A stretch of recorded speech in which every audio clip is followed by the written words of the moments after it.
Ouais, salut à tous, donc pour une nouvelle vidéo, nouvelle balade. On est bien, on est calé, on est posé. Il fait chaud, il fait vraiment très chaud, on doit être à une bonne quinzaine de degrés. Donc on a encore les vestes, mais les gouttes de sueur commencent à arriver. Donc c'est très bien. C'est une bonne journée pour se balader. Donc voilà, donc là on est encore à la sortie du village et on va se diriger tranquillement vers la colline de Saint-Cyr. Voilà, colline de Saint-Cyr, Roquevaquière. Et puis voilà, on va passer par un petit ranch tranquille. Voilà. Donc je vous reprends dans 5 minutes, on va quitter un peu la ville. Et puis voilà. Allez, à tout à l'heure.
Et voilà, donc on est arrivé à destination. Donc comme prévu, beaucoup de plantes sauvages. Après c'est de la plante méditerranéenne. Donc là par exemple on a la sauge sauvage, on a le sédum, hop, qui est juste ici, juste là. Voilà, donc le sédum, qui est une plante comestible en salade. Donc en salade, ça a le goût un petit peu d'agrumes, c'est très sympa. On a forcément le thym hivernal, donc le thym qui est très chargé en médicinal, en vertu médicinale. On a les baies de genièvre qui sont de retour, donc c'est une bille annuelle, donc du coup 2 fois par an on peut avoir des baies de genièvre, donc c'est plutôt agréable. Qu'est-ce qu'on a d'autre là? On a le romarin, qui suivant les endroits où il est exposé, donc là on est exposé plein sud, donc ça cogne pas mal au niveau du soleil. Donc plein sud, le romarin n'est pas en fleurs, mais je pense que plein nord, de l'autre côté de versant de colline, je pense que le fait qu'il soit pas exposé direct au soleil toute la journée, je pense qu'on aura des belles fleurs suivant les endroits il est fleuri. Donc voilà, donc on a plein de choses, on a des vieux pissenlits d'argile. Donc c'est des pissenlits qui sont beaucoup plus gras au niveau du feuillage. Mais voilà. Donc on va continuer à grimper. On a fait une pause boisson clope. Et on va continuer à grimper. Ça grimpe pas mal. On a quoi? On a 300 mètres de dénivelé à peu près. Donc ça tire sur les godasses. Surtout que ça glisse. On a été inondé de partout là hier et avant-hier. Donc même si ça sèche vite parce qu'on a un très beau soleil, le terrain est quand même voilà, donc c'est relativement glissant et casse-gueule. Et ouais, donc j'étais en train d'expliquer à ma fille ce qu'on faisait avec les baies de genièvre. À l'époque, en fait, en Alsace, quand ils faisaient la choucroute, ils ont commencé à mettre des baies de genièvre parce que médicinalement, en fait, les baies de genièvre elles servent à, comment on appelle ça, à cicatriser la zone digestive, en fait, cicatriser et adoucir la zone digestive. Donc du coup, ils foutaient les baies de genièvre dans la choucroute pour faire en sorte que le chou soit beaucoup plus digeste. Parce que non seulement le chou c'est compliqué à digérer, mais en plus le chou fermenté, c'est encore pire.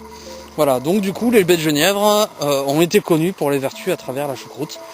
Mais il faut savoir que des baies de genièvre en tisane ou quoi que ce soit, si jamais vous faites un peu trop la fête, ou si jamais vous avez une digestion lente et peu agréable, une tisane de baies de genièvre avec quelques baies de cardamome et quelques, je sais pas, vous pouvez y rajouter de la cannelle, ça peut être sympa.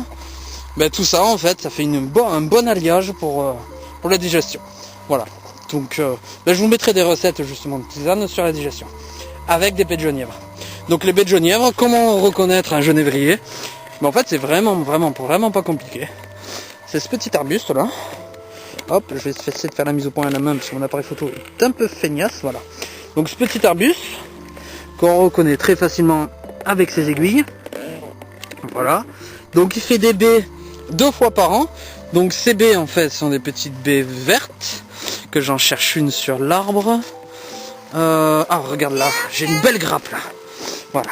Donc il fait ces petites baies. Hop, la mise au point s'il te plaît, appareil photo. Il a pas envie, un peu feignasse sur les bords, c'est pas grave. Donc du coup ces petites baies, j'en mettrai une photo, ça ira plus vite. Donc ces petites baies, quand elles sont mûres, elles deviennent un petit peu violettes. Voilà, là j'en ai une là. Non mais c'est parfait, j'en ai plein sur l'arbre, merci. Là j'en ai une qui est parfaitement mûre, voilà. Donc elles deviennent un peu vertes, violettes pardon. Et là elles sont arrivées à maturité, donc de vertes à violettes. Voilà. Donc une fois qu'elles sont violettes, ben, vous les éclatez sous un couteau, sous une lame de couteau, et vous pouvez faire votre tisane sans aucun problème. Vous pouvez aussi les torréfier et rajouter de l'eau par-dessus dans la poêle directement, donc pour faire éclater toutes les saveurs. Et puis voilà.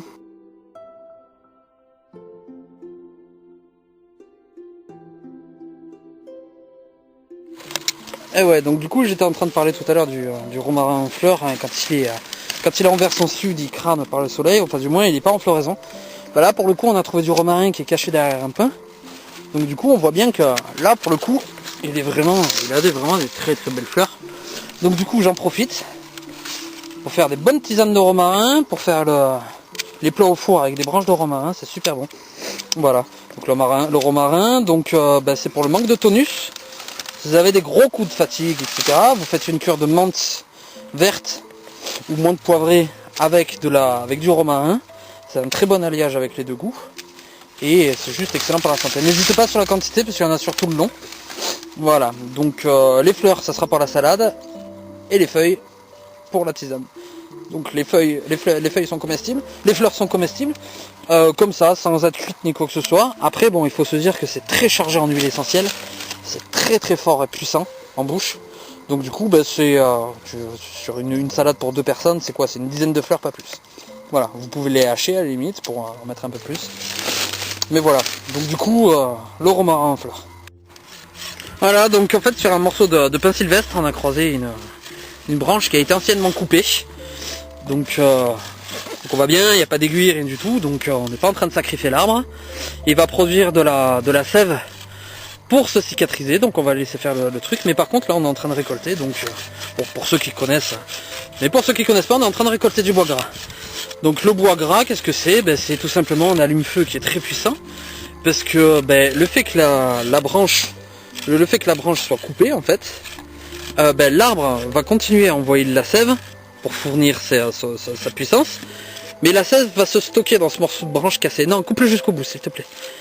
Donc du coup, ben, cette sève en fait, elle est chargée en térébenthine, donc du coup sera extrêmement inflammable. Donc nous on taillera des petites ou des allumettes ou des morceaux pour les racler, pour allumer le feu. Voilà, donc c'est quelque chose de relativement puissant. Donc là on est en train de couper la branche. Allez vas-y, aller-retour, tu me fais tomber le couteau, c'est génial. Barbare. J'ai failli me faire mal. Allez si, continue ainsi.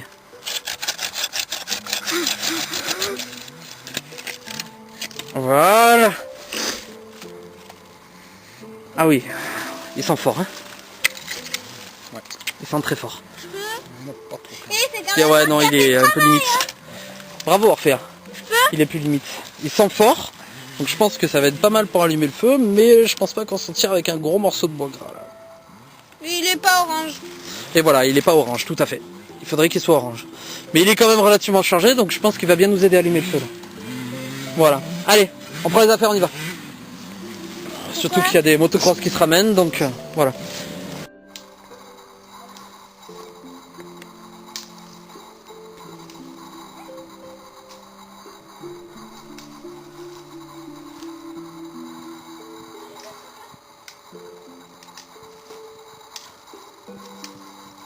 Et voilà, donc on a trouvé un coin agréable. On s'est éloigné des sentiers de randonnée.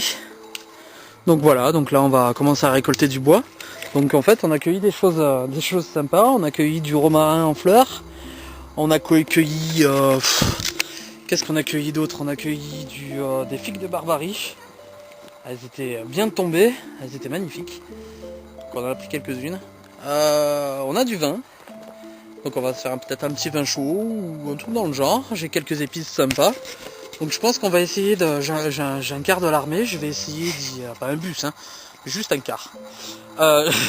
Je vais essayer de cuisiner un truc dans le quart avec les figues de Barbarie, du sucre, un petit peu de vin et juste à peine. Et quelques branches de romarin en fleurs. Je pense que ça peut être sympa. Voilà. Donc écoute, je vais vous laisser. Et puis on va aller partir à la recherche du bois, parce qu'on va avoir besoin un petit peu de bois. On va pas faire des flammes de l'enfer comme d'habitude, mais voilà. Bah voilà, entraîne-toi à faire des étincelles déjà. Bon bah écoutez, on vient d'arriver. Donc on a attendu donc une petite quinzaine de minutes, le temps de ramasser le bois et tout ça. Et en fait on s'est aperçu qu'il y avait une voiture qui s'était garée à 400 mètres, 500 mètres de nous, mais bon on est visible parce qu'ils sont au-dessus de nous. Donc du coup, au lieu de faire un feu, j'ai sorti mon réchaud Ikea. Et donc on va faire ça au réchaud, tant pis. En plus ça tombe bien, le gros bois est trempé. Il est pourri. Donc voilà. Donc là j'initie mon collègue au briquet médiéval.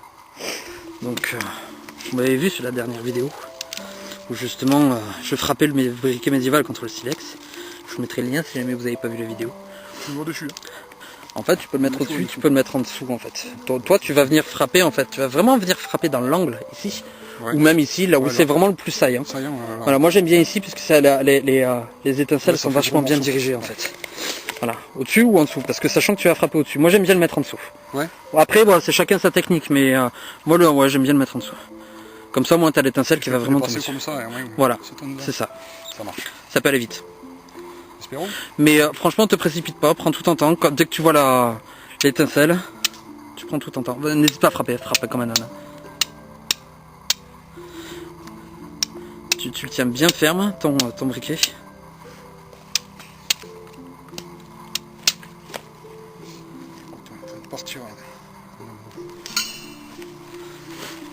Après c'est une technique à prendre.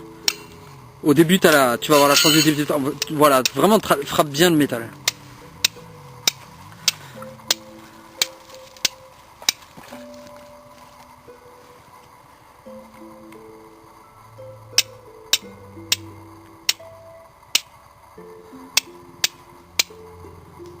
Ça y est?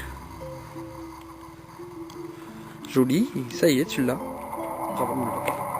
Et je viens allumer, donc c'est parti. Fais gaffe, ça part vite avec le plumeau. Hein. Donc j'ai mis du plumeau de roseau et du foin. Tu réunis les bords vraiment bien encercler ton... Allez, souffle.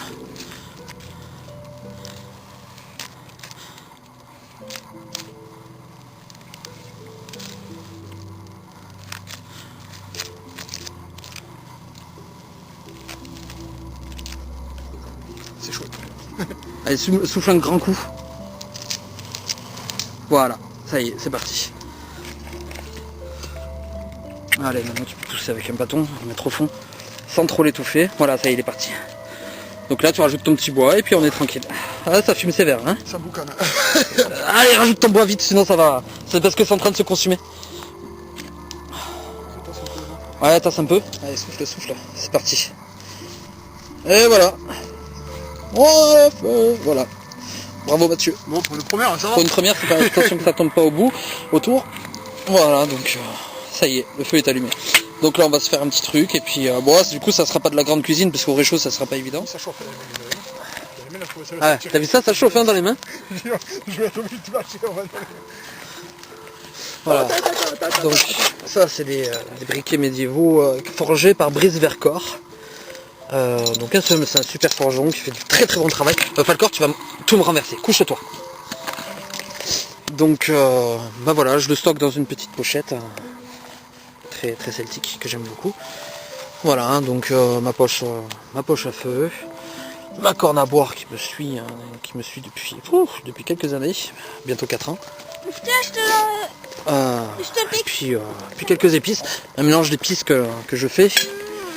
Donc je l'ai dit la dernière fois, la dernière vidéo, c'est un mélange de cannelle, de girofle, qu'est-ce que j'ai mis dedans? J'ai mis du piment d'Espelette.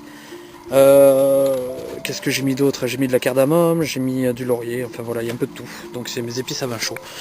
Donc là, il fait particulièrement bon aujourd'hui, il fait 15 degrés, mais bon, on va boire un vin chaud juste pour le plaisir, parce que mon collègue n'aime pas la tisane. Donc du coup, je me sacrifie de boire un vin chaud, mais bon, c'est un bon sacrifice dans l'ensemble, moi j'aime bien. Voilà. Donc le réchaud, donc je le répète, pour ceux qui n'ont pas vu les vidéos précédentes, c'est les gouttoirs à couvert Ikea. Qui est un très bon réchaud. Bon, il a un problème de prise d'air, malgré tous les petits trous qu'il y a un peu partout. Donc je pense que je vais l'ouvrir. Ouais, je vais l'ouvrir pour créer plus de prise d'air et avoir un meilleur rendement en flamme. Je trouve que, bon là, il est bien allumé, c'est du bois bien gras parce que c'est que du pain. Mais on a eu du mal à avoir des flammes correctes. D'ailleurs, là, elles sont relativement timides. Voilà. Donc on va le laisser bien démarrer, et puis on va se faire notre truc, et puis voilà. Voilà. Quoi dire de plus? Bah rien de spécial, je vais vous laisser profiter du moment. On va voir que la vie est belle.